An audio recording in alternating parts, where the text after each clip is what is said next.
allez bien. Aujourd'hui on se retrouve pour une nouvelle vidéo que je suis trop contente de faire comme d'habitude. Aujourd'hui nous allons parler d'un sujet de société qui s'appelle la cancel culture. Qu'est-ce que c'est et surtout pourquoi je ne suis pas d'accord avec Enjoy Phoenix. J'espère que ça va vous plaire et on va commencer tout de suite.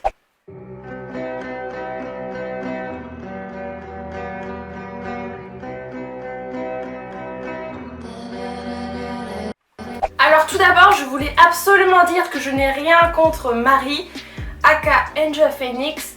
Elle a le droit d'avoir son avis, j'ai le droit d'avoir le mien, je la respecte, je ne veux pas qu'elle se fasse harceler. C'est pas parce que je fais cette vidéo que je fais une vidéo pour qu'elle se fasse insulter, critiquer. On a tous le droit d'avoir notre avis, avoir un avis divergent. Donc voilà, je voulais absolument insister sur cette chose là. Il y a une autre chose que je voulais dire, c'est que je ne suis pas pour l'harcèlement. Je vais dire certaines choses dans cette vidéo, je vais sûrement être maladroite, donc vous m'excuserez, vous pourrez toujours me reprendre avec respect dans les commentaires. Je pense qu'on peut dire les choses gentiment, il n'y a pas besoin de s'agresser. Tout d'abord, qu'est-ce que la cancel culture? La cancel culture, c'est ne plus aimer ou se désabonner, ne plus porter d'importance à un artiste, à une personne, à une chose, parce qu'elle a dit des choses précédemment qui peuvent être problématiques. Ça, c'est ma définition à moi. Vous pourrez sûrement avoir votre définition. Pour moi, ce n'est pas harceler la personne, ce n'est pas l'insulter de tous les noms, la cancel culture, mais dans certains points, je trouve que c'est utile. Enjoy Phoenix dit que la cancel culture, tout le monde en fait les frais sur Twitter.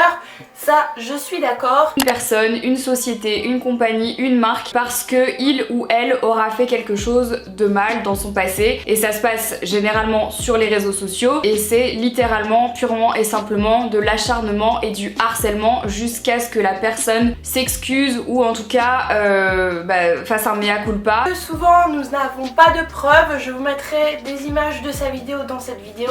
Mais je voulais attirer votre attention sur le fait que sur les réseaux sociaux et sur internet de manière générale, on ne sait jamais ce qui est vrai et ce qui est faux. Nous ne sommes personne, en tout cas, pour juger de la véracité d'une histoire ou pas. Elle dit également que il faut laisser sa chance, tout le monde peut changer, tout le monde peut avoir une seconde chance. Moi, là où j'ai un véritable problème dans tout ça, c'est le fait qu'on ne laisse la chance à personne. C'est-à-dire que dès que quelqu'un a été pris pour cible sur les réseaux sociaux, que les accusations portées soient vraies ou fausses, on ne lui laisse pas le droit de parler, on ne lui donne pas le droit de parole. Ça ne sera pas la réponse que les gens voulaient entendre. Donc quoi qu'il en soit, dès que quelqu'un est pris pour cible, dans tous les cas, peu importe ce qu'il fait, qu'il se taise ou alors qu'il réponde, ça sera jamais bien, ça sera jamais assez et ce sera toujours un argument supplémentaire pour lui en mettre plein la gueule. Donald Trump qui jette des bombes sur les ours, qui veut la 3e guerre mondiale, qui réduit les droits des femmes, je suis désolée, par exemple, cette personne mérite la cancel culture, mérite de se faire harceler, mérite de se faire insulter à cause de ses actes. Les personnes qui osent dire des choses homophobes comme Mila. 18 janvier dernier, l'adolescente a publié sur un réseau social une vidéo rapidement devenue virale dans laquelle elle critique avec virulence la religion musulmane. Je déteste la religion. Le Coran est une religion de haine. Y a que de la haine là-dedans. L'islam, c'est ce que j'en pense. Moi, je dis ce que je pense, putain. Je suis pas raciste, mais pas du tout. On peut pas être raciste d'une religion. Je dis ce que je veux, je dis ce que je pense. Votre religion, c'est de la... Votre Dieu, je lui mets un... Merci, au revoir. Ça a fait polémique. La personne a dit oui, j'ai le droit au blasphème, etc. Non, en fait, les musulmans, t'as le droit de ne pas être musulmane, tu dois les respecter. Moi, je n'ai pas de religion, je ne suis pas chrétienne, musulmane, juive, etc., etc. Mais je respecte les religions. Et je n'ai pas le droit au blasphème et personne a le droit au blasphème. Donc Mila, qui est quand même assez grande, mérite la cancel culture parce que au bout d'un moment, vous pouvez lire, vous pouvez vous renseigner sur internet, vous pouvez réfléchir par vous-même.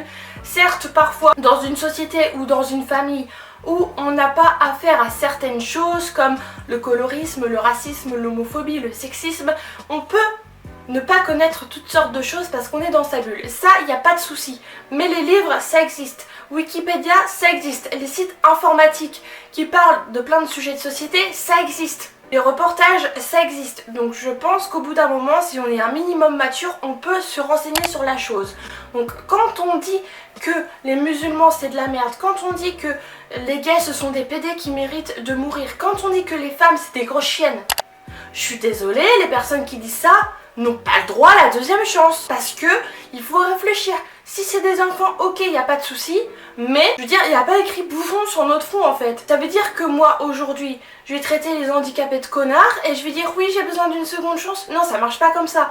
Tu fais une action, t'assumes le résultat de cette action. Quelqu'un qui va faire du mal à autrui sans le faire exprès, ok. Mais quand ça sort de ta bouche, quand ça sort de ton cerveau, que tu as réfléchi à sortir cette chose, que tu as pris le temps de l'écrire sur internet, de relire ta phrase, de l'entrer ou de regarder ta vidéo avant de la poster, je suis désolée, t'as le temps de réfléchir à ce que tu dis. Toutes les personnes homophobes, racistes, etc. Après, moi je parle pas trop de racisme parce que je suis blanche et c'est pas à moi de pardonner les personnes qui disent des propos racistes. C'est pas mon rôle, je suis blanche, je sais pas ce que c'est le racisme, je le vis pas au quotidien. Je vous invite, s'il y a des personnes noires, dans les commentaires de écrire votre sentiment, votre témoignage par rapport à ça, si vous cautionnez les propos racistes et si vous pardonnez ça, est-ce que vous trouvez ça normal, la cancel culture sur les personnes qui insultent les personnes noires. Mon avis personnel, c'est entièrement grave, ok, et ça ne se pardonne pas. Tout simplement, comme je vous ai dit, parce qu'on peut se renseigner, on peut réfléchir, on peut avoir une maturité. Je veux dire, dans ce monde, il y a plein de moyens de réfléchir, de s'instruire et de devenir meilleur. C'est très très grave, je trouve, de la part d'Angel Phoenix, de Marie, de dire que la cancel culture c'est mal. Savoir qu'il y a encore des camps de concentration contre les personnes gays, il y a encore des camps de concentration contre les Ouïghours, contre les musulmans. Quand une personne vise une colonie, une religion, un certain type de personnes, avec des insultes, en sachant que dans le monde, il y a des camps de concentration, de la peine, des agressions sexuelles, morales, physiques. Quand on sait qu'il y a de l'harcèlement dans les écoles, les collèges, les lycées, dans le travail, on ne peut pas se permettre de viser et d'insulter. Dans ce cas-là, tout le monde peut faire ce qu'il veut, tout le monde peut dire ce qu'il veut, et c'est pas grave. Angel Phoenix insiste sur le fait de qu'est-ce que ça nous donne, qu'est-ce qu'on en retient d'insulter quelqu'un, de bannir quelqu'un. Si vous pratiquez la cancel culture, pourquoi? Est-ce que vous vous rendez compte déjà que vous le faites? Pourquoi vous faites ça? Dans quel but? Est-ce que ça vous fait plaisir? Est-ce que ça vous fait du bien? En ce moment, il y a le balance ton rappeur. Il y a Romeo Elvis, Moa Lesqual qui sont deux rappeurs très connus qui ont fait des tentatives de viol, agressions sexuelles, séquestration, etc. Ça a été prouvé, les victimes ont parlé. On réduit toujours les victimes au silence. Et quand elles osent parler, on dit c'est pas vrai, il n'y a pas de preuves. Mais est-ce que vous préférez croire une victime ou un potentiel violeur? Moi personnellement, je préfère croire une victime. La cancel culture, c'est pour tout le monde pareil, ok?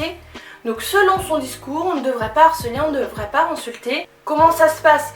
Ça veut dire que parce qu'il n'y a pas de preuves, alors qu'il y a des témoignages et tout ça, on ne doit pas les croire et on doit encore accorder de l'importance aux violeurs. C'est comme Polanski. Le mec, il a reçu un Oscar alors qu'il a violé quand même. En fait, on peut pas dire un discours et puis dire un autre discours par la suite. Il y a des personnes, Marie, qui méritent l'harcèlement. Il y a des personnes qui méritent de se faire cancel. C'est comme ça partout. S'il y a quelqu'un qui est raciste, s'il y a quelqu'un qui est homophobe, que ce soit une artiste, un cuisinier, un boulanger, que ce soit un peintre, que ce soit Pierre-Paul Jacques, il faut le cancel. Il y a certains propos qui sont extrêmement problématiques. Il y a des personnes qui se suicident à cause de propos comme ça. Et on va dire qu'il faut une deuxième chance. Je suis désolée, moi je l'ai vécu l'harcèlement, je sais ce que c'est. Elle dit oui, il faut pas les harceler. Donc cette vidéo part totalement en cacahuète, mais je voulais absolument donner mon avis sur ça parce que j'ai vu plein de personnes d'accord avec elle et ça me choque. Il y a des personnes qui se font bannir, qui se font harceler pour rien. Par exemple, des personnes qui disent des choses mais pas du tout problématiques et qui se font cancel. Là je suis d'accord, c'est pas bien parce qu'on a quand même le droit quand même à la liberté d'expression. Faut pas l'oublier, on a le droit de ne pas aimer quelqu'un, on a le droit de aimer quelque chose, on a le droit, bref. On a le droit d'être nous-mêmes et d'avoir la liberté d'expression. Ça, y a pas de souci, vraiment. Mais quand ce sont des propos problématiques visant une communauté, pourquoi on viendrait à pardonner? Donc voilà, cette vidéo est un peu courte, je voulais juste donner mon avis par rapport à ça. N'hésitez pas à me dire dans les commentaires si vous voulez d'autres sujets de société, je pense que c'est super important parce que c'est également important les sujets où on rigole, où on fait des blagues et tout ça, mais faut pas l'oublier, on peut tous devenir meilleurs et s'informer, donc je pensais important de vous le dire. Je vous fais de très gros bisous, mais surtout n'hésitez pas à prendre soin de vous en cette période, je sais que c'est hyper compliqué avec le coronavirus, donc faites très attention à vous. Je vous embrasse, mais n'hésitez pas à liker, commenter, partager la vidéo et à activer la cloche de notification pour recevoir une nouvelle notification à chaque fois que je sors une nouvelle vidéo. Je vous fais de très gros bisous, à la prochaine fois. Bisous.